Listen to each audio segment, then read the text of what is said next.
అప్పటి వరకు మగ్గబెట్టుకొని ఉంచుకోవాలండి. ఇప్పుడు చూడండి మంచిగా మగ్గిపోయిందండి. ఇప్పుడు మనము బెల్లం వేసుకోవాలి. నేను బెల్లం అంతా తరుక్కొని ఉంచుకున్నాను. బెల్లం వేసుకున్నాను. మొత్తం బెల్లం వేసేసుకోండి. వేసుకొని కలుపుకోండి.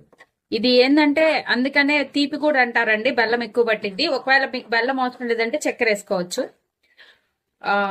మీరు ఒకసారి కూర అయిపోయిన తర్వాత టేస్ట్ చూసుకోండి. ఇన్ కేస్ బెల్లం తగ్గితే మాత్రం చక్కెర కలుపుకోండి. బెల్లం అంతా కరగాలండి. ఇప్పుడు బెల్లం వేసుకొని ఇలా చూడండి, మొత్తం ఇలా కలుపుకున్నాం కదా, చూడండి లిక్విడ్ లిక్విడ్ గా ఉంది కదా, అదంతా కూడా పట్టాలండి. కొంచెం ముక్కకు పట్టాలండి. కాసేపు మూత పెట్టి మగ్గబెట్టుకుందాం. ఎక్కువసేపు అక్కర్లేదండి, జస్ట్ ఫ్యూ సెకండ్స్ చాలు. సరే కదా, ఇట్లా మొత్తం కరుగుతుందండి. ఇది కాసేపు అయిన తర్వాత పట్టేస్తుంది. సొరకాయ స్వీట్ కర్రీ రెడీ అయిపోయింది.